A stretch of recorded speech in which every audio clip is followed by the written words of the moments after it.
Next question is ready. Yes. So while we are on the topic of what we need to focus on and how important it is to really narrow down your focus, there are, of course, people who really struggle with that because some students and some people focus on the quick learning and the quick hands-on experiences, but they miss the bigger picture. Mr. Rashid, what would you advise them?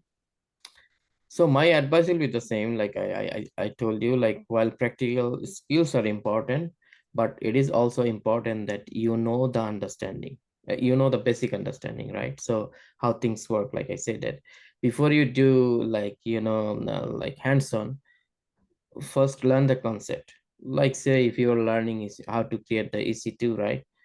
In AWS. I'm talking for an example, like if you want to create an EC2 instance, you can do hands-on. You can see uh, do some hands-on on YouTube. You can see some materials on Udemy, maybe that how to do this. But first learn why we need this EC2. What is this, right? Why we need this EC2 and how EC2 works. Since it's in the cloud, it's in the cloud. How can I secure my EC2 because I don't have that physical server, right? You have the virtual server. How can I secure that virtual servers? What are the best practices in the industry to follow the security and compliance, right? Those kind of stuffs, like how and what other resources are related to EC2. EC2 is not only EC2. EC2 is a server that you deploy your application, right? Your application is connected to database. Your application is connected to EFS volume, right? Your application is connected to some other application, right? So how those things are works. So those understanding, so you need to understand those things. So not only like hands-on, you have to learn at the same time the basic, the how things works behind the scene. Thank you so Nice. much. Like what I say, there is the fundamental knowledge. Like you have to have the fundamental knowledge before you do the hands-on. Yes, you can do the hands-on because hands-on makes you like perfect on some things. But if you don't know the fundamentals, then hands-on will do nothing. Yeah, no, I totally agree. Definitely. So you probably have a follow-up question, right, Inshira? And you mentioned some good points over there.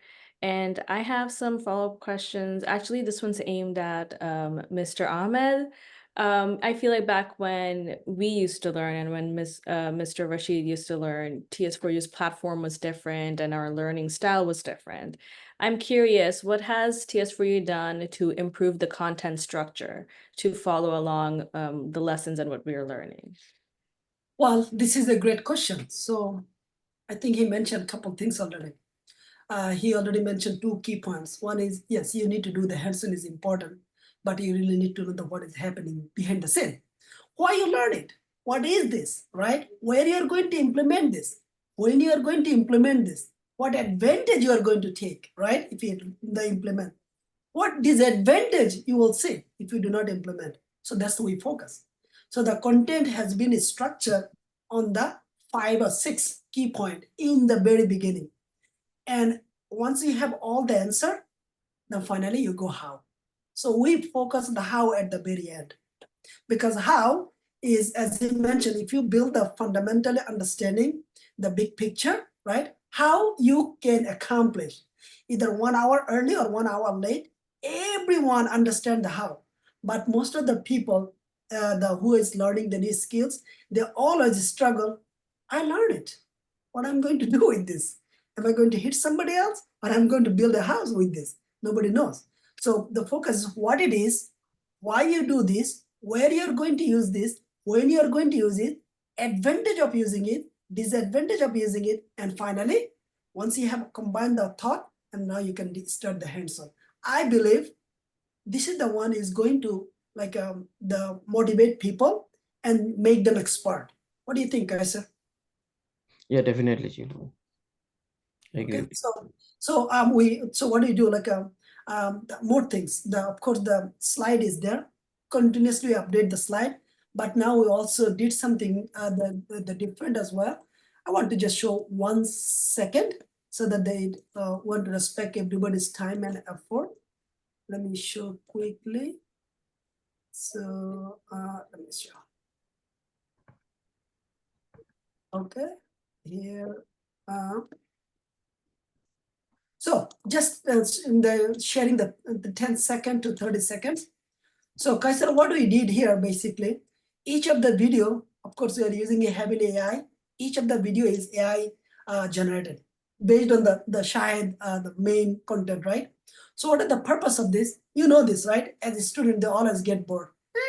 Am I going to watch this video? 10 minutes long, this and that. Remember, you watch his 5 hours video, right? So what we did, the video is, of course, the shorted out all the fundamental videos, and then you actually summary. Once you look at the summary, you get an insight of this. You got my point? So okay, now just keeping the momentum, motivating them, engaging them with this.